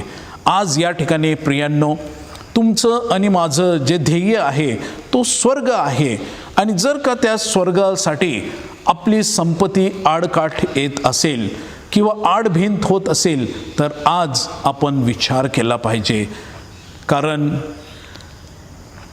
धनाचा लोभ हा ख्रिस्ताच्या विरोध आहे. आणि त्या ठिकाणी येशू ख्रिस्त त्याला म्हटलेलं आहे, हे तू सगळं कर, हे सगळं तू विक, दारिद्र्यांना वाट आणि मग तू काय कर आणि चल माझ्या मागे ये. आमेन. येशू ख्रिस्त त्या तरुणाला म्हटलेलं आहे, हे ते कृत्य तू कर, ही संपत्ती तू विक, दारिद्र्यांना दे आणि मग काय कर, तू माझ्या मागे ये. गालिल्या समुद्रावर पेत्र, योहान, 12 शिष्य किंवा जे शिष्य निवडण्यात आलेले आहेत, ते आपलं धन, संपत्ती सर्व त्यांनी सोडून, आता प्रियांनो विचार करा की बोटी किती महाग असतील, त्या जाळ्या किती महाग असतील, आणि ते सर्व धन शिष्यांनी सोडलेलं आहे. येशू ख्रिस्त त्यांना म्हटला, माझ्या मागे ये. आणि खरोखर त्यांनी सर्व काही सोडलेलं आहे आणि ख्रिस्ताच्या मागे ते चालू लागलेले आहेत. या ठिकाणी त्यांनी आपल्या संपत्तीचा विचार केला नाही. पण या ठिकाणी एक दुर्दैवी गोष्ट आहे. 22व्या वचनामध्ये ते आपण पाहतो, पण ही गोष्ट ऐकून तो तरुण खिन्न होऊन निघून गेला. हा तरुण खिन्न होऊन निघून गेलेला आहे. किती दुःखाची गोष्ट आहे प्रियांनो. आपण देखील या गोष्टीवर विचार केला पाहिजे. जर का आज प्रभू येशू ख्रिस्त आम्हाला आमंत्रित करत आहे, जर का प्रभू येशू ख्रिस्त आमच्याकडे आला आणि आम्हाला म्हणाला, तुझी संपत्ती विक आणि दारिद्र्याला दे. आपण पाहतो की मत्तई याच्यामध्ये त्या अध्यायामध्ये येशू ख्रिस्ताने म्हटलेलं आहे, जर का एखादी गोष्ट एका कनिष्ठ बांधवाला केलेली आहे, एक मदत एखाद्या कनिष्ठ बांधवाला केलेली आहे, तर ती मला केलेली आहे. पण ही गोष्ट ऐकून तो तरुण जो आहे तो खिन्न झालेला आहे. आणि म्हणून या ठिकाणी संपत्तीचा धोका आपण पाहतो की संपत्ती ख्रिस्तामध्ये आणि आम्हामध्ये आडभिंत येते. या कठीण काळामध्ये आपले किंवा मानवाचे कर्तव्य काय आहे हे आज आपण पाहणार आहोत. आणि उपदेशक 12वा अध्याय 9 ते 14 हे वचनं आज मालोती यांनी वाचलेले आहेत. आणि त्यामध्ये आपण मानवाचं कर्तव्य या शेवटल्या काळामध्ये काय आहे हे पाहणार आहोत. शल्मोन राजा जो सर्वात ज्ञानी होता तो आम्हाला काय सांगतो. खरोखर आज शल्मोन राजा हा ज्ञानी मनुष्य होता. सर्व ज्ञान त्याला संपन्न होतं. येशू ख्रिस्ताने त्याला विचारलं तुला काय पाहिजे आणि त्याने ज्ञान विचारलेलं आहे. आणि आज देखील जगामध्ये सर्वश्रेष्ठ ज्ञानी मनुष्य असेल तर तो उपदेशक किंवा सॉलोमन असणार आहे. या 12वा अध्यायामध्ये 9 ते 14 हे वचनं आज आपण पाहणार आहोत. आणि या वचनामध्ये बघा मानवाचं कर्तव्य म्हणजे काय प्रियांनो. आज आपण पाहतो की आपलं कर्तव्य आपल्या कुटुंबामध्ये, आपलं कर्तव्य आपल्या लेकरांसाठी, आपलं कर्तव्य आपल्या समाजामध्ये, आपलं कर्तव्य आपल्या कामावर, आपलं कर्तव्य आपल्या मंडळीमध्ये. आणि ह्या सगळ्या गोष्टी फार महत्त्वाच्या आहेत. आणि आमचं कर्तव्य देवासाठी काय आहे हे आम्ही घेतलं पाहिजे. उपदेशक ज्ञानी असून तो लोकांना ज्ञान शिकवित गेलेला आहे. या ठिकाणी 9व्या वचनामध्ये आपण पाहतो त्याने विचार व शोध करून पुष्कळ बोध वचनं रचलेली आहेत. सॉलोमन राजा हा जो उपदेशक होता त्याने खूप बोध वचनं अशी रचलेली आहेत. सरळ लिहिलेली सत्य व मनोहर वचनं शोधण्याचा उपदेशकाने प्रयत्न केला आहे. खरोखर उपदेशकाने सत्य वचन शोधण्याचा प्रयत्न केलेला आहे. आज आपण देखील सत्य वचन शोधण्याचा प्रयत्न केला पाहिजे. कारण सत्य हा येशू ख्रिस्त आहे आणि सत्य हा केवळ येशू ख्रिस्तामध्येच मार्ग आहे. आणि म्हणून आपण मनोहर आणि सत्य वचन शोधण्याचा आपण प्रयत्न केला पाहिजे.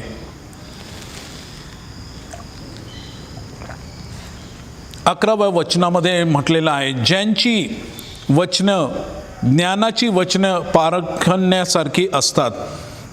सभापतीचे बोल घट्ट ठोकल्या खिळ्याप्रमाणे असतात. एकच मेंढपाळापासून ती प्राप्त झाली आहेत. आम्हा सर्वांना ठाऊक आहे की वचनं एकच मेंढपाळापासून आम्हापर्यंत आलेली आहेत. जरी लेखक वेगवेगळे होते पण सर्वांचं ध्येय एकच होतं आणि प्रत्येक आत्मप्रेरित होऊन एकच वचन देवाचं आम्हाला आलेलं आहे. याखेरीज माझ्या पुत्रा असा बोध घे की ग्रंथ रचनेला काही अंत नाही. एव्हरलास्टिंग नाही का. बहुत ग्रंथ पठन देहास शिनविते. आता सर्व काही तुम्ही ऐकले. सर्वांचे सहार हे की देवाचे भय धर व त्याच्या आज्ञा पाळ. मनुष्याचं कर्तव्य काय एवढंच आहे. प्रियांनो आज आपण या कठीण काळामध्ये जगत असताना माझा पूर्ण विश्वास आहे की आपण सर्वजण वचनाचा अभ्यास करून वचन वाचून कळकळून प्रार्थना करत आहोत. आणि खरोखर त्यामध्ये आपली मंडळी फार प्रामुख्याने पाहिली आहे. आपण आपल्या सभासदांसाठी प्रियांनो ऑनलाईन देखील प्रार्थना करत आहोत. आपण घरोघरी जाऊन प्रार्थना करत असे पण या लॉकडाऊनमुळे आपल्याला हे करता येत नाही. आणि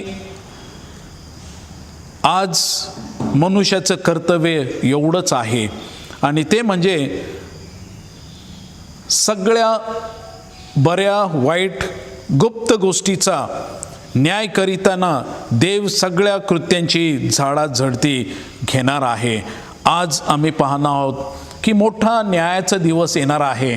प्रभू येशू ख्रिस्त येणार आहे आणि तो कशासाठी येत आहे हे आपल्याला ठाऊक आहे. आणि आता आमचं कर्तव्य काय आहे. आम्ही या कृपेच्या काळामध्ये प्रियांनो राहत आहोत. प्रभू येशू ख्रिस्ताची कृपा रोज सकाळी नवीन अशी होते. God's grace is made new every morning. आणि खरोखर आज आम्ही येशू ख्रिस्ताची कृपा याचा अनुभव घेतला पाहिजे. आज प्रभू येशू कोरिन्थीकरास 5 अध्याय आणि 17 वचनामध्ये म्हटलेलं आहे की प्रभू येशू ख्रिस्तामध्ये आम्ही नवी उत्पत्ती आहोत. प्रियांनो, आज प्रभू येशू ख्रिस्तामध्ये दररोज आम्ही नवी उत्पत्ती आहोत. केव्हा? ज्या वेळेला आम्ही आमचं कर्तव्य देवासाठी पार पाडतो, ज्या वेळेस आम्ही प्रभू येशू ख्रिस्ताच्या बलिदानामध्ये विश्वास ठेवतो, ज्या वेळेस आम्ही प्रभू येशू ख्रिस्त येणार आहे ही घोषणा, ही सुवार्ता आमच्याचसाठी नाही पण इतरांसाठी ज्या वेळेला आम्ही हे प्रकट करतो, त्यावेळेला देवाचा आशीर्वाद आम्हा प्रत्येकाला विपुल असा मिळतो. खरोखर 3 दूताचा संदेश आम्ही जगाला सांगितला पाहिजे. 3 दूताचा संदेश या शेवटल्या काळामध्ये फार महत्त्वाचा आहे. आज आम्ही पाहतो की आमचं कर्तव्य काय आहे. आम्ही ज्यावेळेस या जगामध्ये जगत असताना प्रियांनो, खरोखर आम्ही फक्त विचार करतो की शेवटला काळ आहे, प्रभू येशू ख्रिस्त लवकर येणार आहे.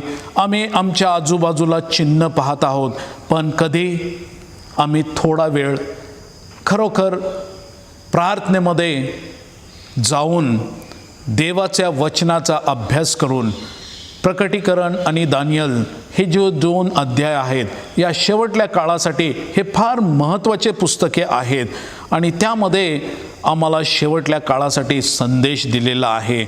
आज प्रियांनो, आम्ही या कठीण काळामध्ये जगत असताना प्रभू येशू ख्रिस्त आम्हाला प्रत्येकाला म्हणत आहे. येशाया 51:10 म्हणत आहे, तू भिवू नकोस कारण मी तुझ्याबरोबर आहे. प्रियांनो, इस्रायल लोक ज्या वेळेस 40 वर्ष अरण्यामधून जात असताना किती त्रासामधून ते चालले होते, पण येशू ख्रिस्त प्रत्येक वेळा देव त्यांच्यासाठी चमत्कारिकरित्या त्यांची सुटका करत होता, त्यांना बाहेर काढत होता आणि तरीही लोक त्या ठिकाणी खुरखुर करत होते. मोशे आपल्या लोकांना सल्ला देत असे. आज आपण मोशेकडे पाहिला तर मोशे लोकांना सल्ला देत असे, पण मोशेला देखील एक दिवशी राग आलेला आहे. मोशेने 2 वेळा रागाने, लोकाच्या रागाने देवाच्या विरोध पाप केलेला आहे.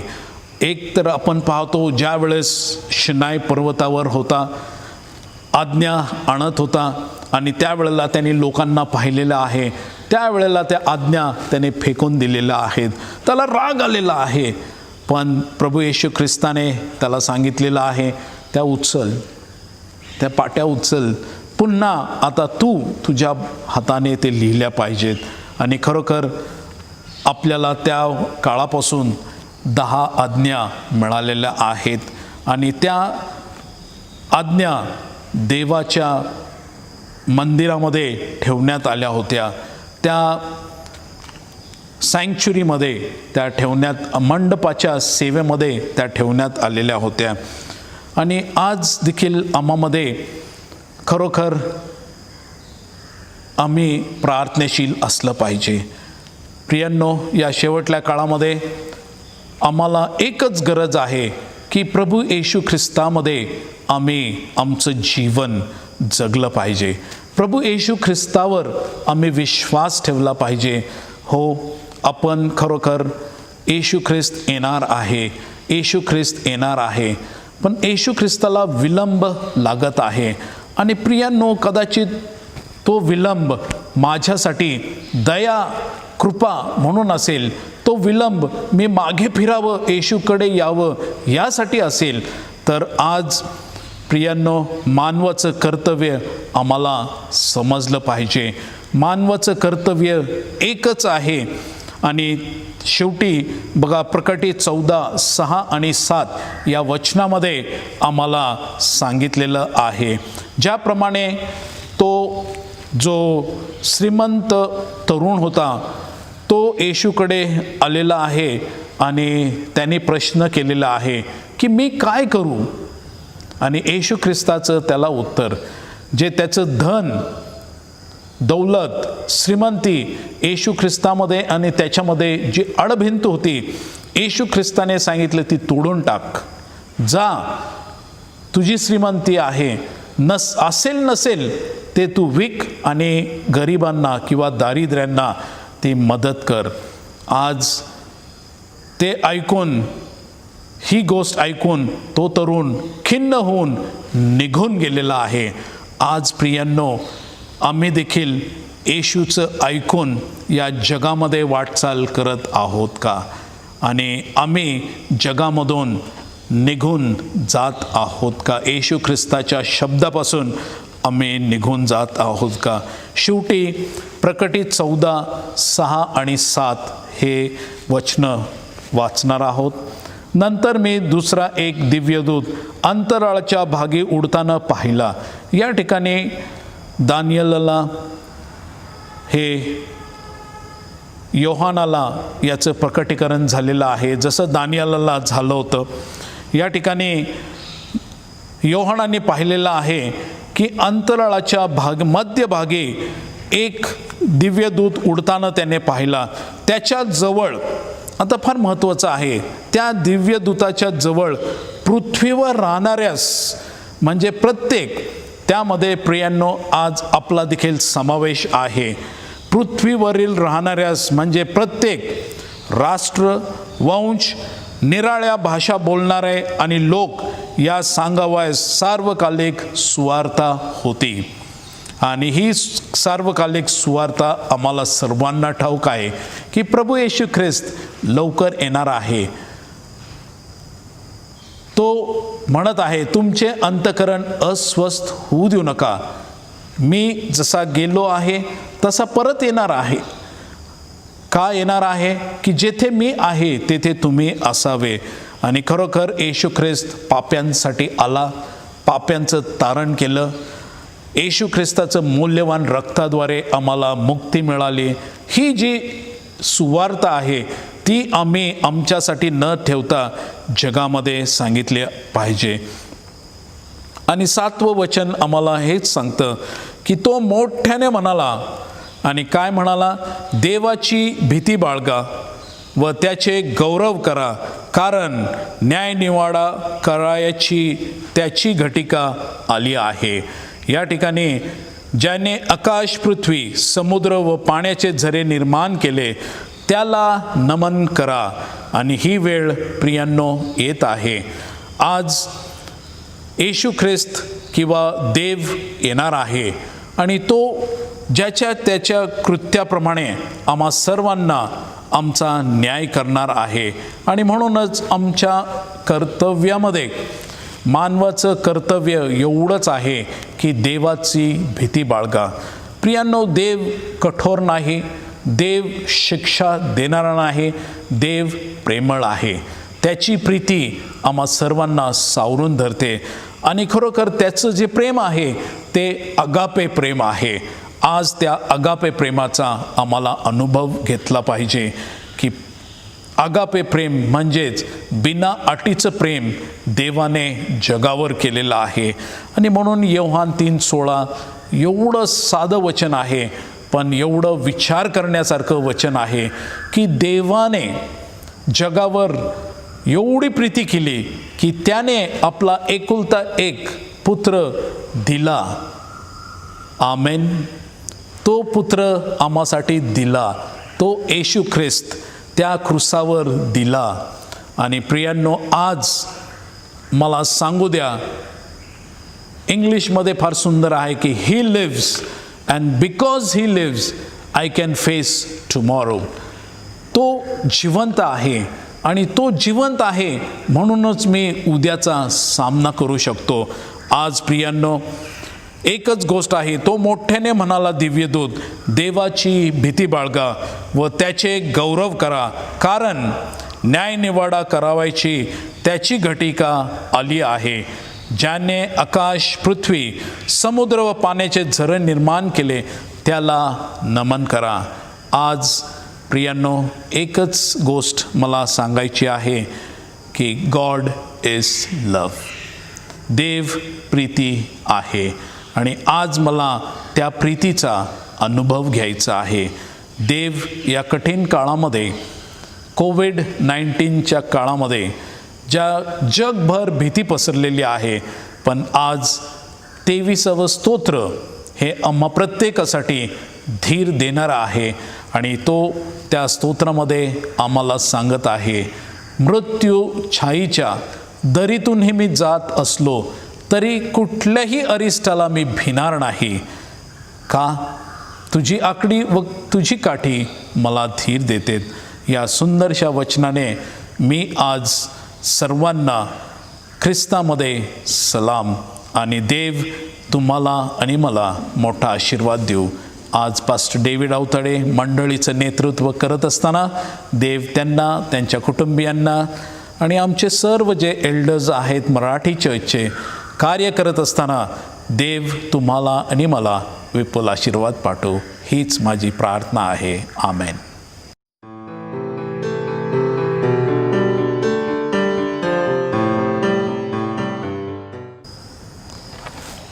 परमेश्वराच्या पवित्र नावाला धन्यवाद देऊया आजच्या सुंदरशा संदेशाबद्दल. मी एल्डर संतोष तुजारे अंकल यांचे आभार मानत आहे. आपण प्रार्थना करू, प्रभूची प्रार्थना म्हणूया आणि आशीर्वाद घेऊ. सर्वसमर्थ आमच्या पवित्र परमेश्वरा, प्रभू येशू ख्रिस्ता, पुन्हा एक वार आज आम्ही धन्यवाद देतो आजच्या सुंदर अशा वचनाबद्दल. परमेश्वरा, आज तुझ्या दासांच्या द्वारे तू आमची भेट घेतलीस. धन्यवाद देतो परमेश्वरा की आज खरोखरच तुझ्या वचनाद्वारे तू आमच्याशी बोललेला आहेस. जरी परमेश्वरा आज आम्ही मंदिरामध्ये नाही, परंतु हा शाबात दिन पवित्रपणे पाळण्यासाठी आपापल्या ठिकाणाहून परमेश्वरा तू आमची भेट घेत आहेस, आम्हाला एकत्र करत आहेस आणि परमेश्वरा तुझी भक्ती करण्याची संधी देत आहेस, म्हणून आम्ही आभार मानत आहोत. पुन्हा एकदा परमेश्वरा आज आम्ही धन्यवाद देतो ज्यांनी ज्यांनी आज ह्या पवित्र भक्तीमध्ये सहभाग घेतलेला आहे. परमेश्वरा त्या सर्वांच्या चांगुलपणाबद्दल परमेश्वरा, Mrs Smita Khandagale aunty, Mrs Savita Avtade पाळकिनबाई, तसेच परमेश्वरा एल्डर विलास अंकल आणि परमेश्वरा विशेष करून तुझ्या वचनाद्वारे एल्डर संतोष तुजारे अंकल यांनी सुंदर असं मार्गदर्शन दिलं. त्याचप्रमाणे मिसेस मालती तुजारे आंटी यांच्याबद्दल आम्ही धन्यवाद देतो. परमेश्वरा आज आमची विशेष विनंती प्रार्थना आहे, जे कोणी परमेश्वरा आज घरामध्ये आजारी आहेत, अडचणीमध्ये, समस्येमध्ये आहेत, अशक्त आहेत, अशा तुझ्या प्रिय लेकरांची तू भेट घे. स्पर्श कर परमेश्वरा त्यांना आणि तुझ्या आरोग्याचा स्पर्श करून त्यांना आरोग्य दे. विशेष करून मिस्टर राहुल बोर्डे, मिसेस मंदा आव्हाड आणि परमेश्वरा वेरोनिका ताकवाले, त्याचप्रमाणे मिसेस घाडगे, मिसेस नीता जाधव, परमेश्वरा पास्टर पांडे, मिसेस पांडे आणि परमेश्वरा त्यांचा प्रिय मुलगा यांच्यासाठी सुद्धा प्रार्थना करतो. आरोग्य दे देवा ह्या सर्व लेकरांना. त्याचप्रमाणे मिस्टर मिसेस उमा, परमेश्वरा त्यांनाही तुझ्या पवित्र हातामध्ये सोपवत आहे. देवबाबा सर्व तुझ्या प्रिय लेकरांची तू काळजी घेत आहेस, आरोग्य दिलंस, आभार मानतो. पुढील दिवसामध्ये देखील आम्हा सर्वांसोबत राहा. मराठी मंडळीतील प्रत्येक सभासदासाठी मागतो, प्रत्येकाचं तू सहाय्य कर.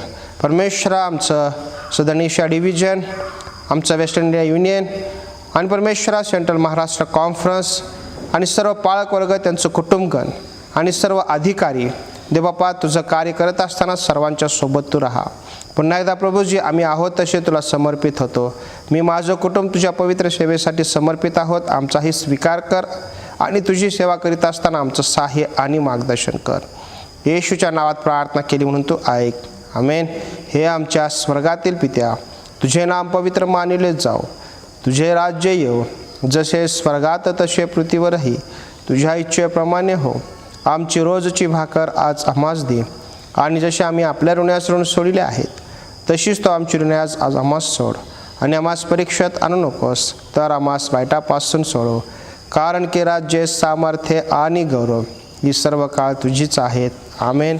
सर्व समर्थ देव बाप याची प्रीती, प्रभू येशू ख्रिस्ताची कृपा, पवित्र आत्म्याची सहभागिता आम्हा सर्वांसोबत येथून पुढे सर्व काळासाठी असो. आमेन. Happy sabbath church. पुन्हा एकदा मी परमेश्वराच्या पवित्र नावाला धन्यवाद देतो आजच्या पवित्र भक्तीबद्दल. विशेष मी यावेळेस आभार मानत आहे मिसेस स्मिता खंडागळे आंटी यांचे, त्याचप्रमाणे मिसेस सविता डेव्हिड आवताडे पाळकीनबाई यांचे सुद्धा, ज्यांनी मिशन स्टोरी आणि शाबा शाळेचा धडा आज चालवलेला आहे. देवबाप त्यांना आशीर्वादित करो. त्याचप्रमाणे एल्डर संतोष तुजारे अंकल सुंदरशा वचनाद्वारे त्यांनी आज आम्हाला मार्गदर्शन केलेलं आहे. देवबाप त्यांना आशीर्वादित करो आणि त्यांची सेवा देवबाप येणाऱ्या दिवसात अधिक आशीर्वादित करो हीच आमची प्रभूचरणी त्यांच्यासाठी प्रार्थना आहे. मिसेस मालती तुजारे आंटी यांचेसुद्धा मी आभार मानतो आणि त्याचप्रमाणे एल्डर विलास खंडागळे अंकल यांच्या सहभागितेबद्दल उपस्थितीबद्दल त्यांचे आभार मानत आहे. त्याचप्रमाणे विशेष आभार मानतो मिस्टर सचिन कसबे यांचे, जे आपल्याला व्हिडिओज एडिट करून देतात आणि प्रति शाबादी त्या आमच्यासोबत असतात. देवबाप त्यांची सेवा आशीर्वादित करो. आज मला खरोखरच विशेष आभार मानायचे आहेत. ते म्हणजे मागील आठवड्यामध्ये भयंकर असा पाऊस पुण्यामध्ये झालेला आहे आणि ज्याचा परिणाम माझ्या स्वतःच्या घरामध्ये सुद्धा पाणी घुसलेलं होतं. किंबहुना सर्वात महत्त्वाचं म्हणजे आपलं चर्च अगदी पाण्याने त्या ठिकाणी सर्वत्र पाणी झालेलं होतं. आणि मी आवाहन केलं काही आपल्या प्रिय सभासदांना, त्यामध्ये मिसेस वाल्लेकर, त्याचप्रमाणे तुजारे आंटी, त्याचप्रमाणे मिसेस घोरपडे, त्याचप्रमाणे मिसेस रागिनी निर्मल, एल्डर विलास अंकल आणि मिस्टर विजय साळवे आपले ट्रेझरर आणि मिस्टर प्रवीण आसवले, ह्या सर्वांनी या ठिकाणी येऊन चर्चची साफसफाई केलेली आहे. त्याबद्दल मी खरोखरच त्या सर्वांचे प्रभूमध्ये आभार मानत आहे. देवबाप तुम्हा सर्वांना आशीर्वादित करो आणि लवकरच आशा आहे की आपण चर्चमध्ये भेटणार आहोत. माहीत नाही देवबाप कधी संधी देईल, परंतु आपण प्रार्थनेत राहूया, एकमेकांसाठी प्रार्थना करूया. घरामध्ये राहा, सुरक्षित राहा. देवबाप तुम्हा सर्वांना आशीर्वादित करो. हॅपी सॅबथ. थँक्यू.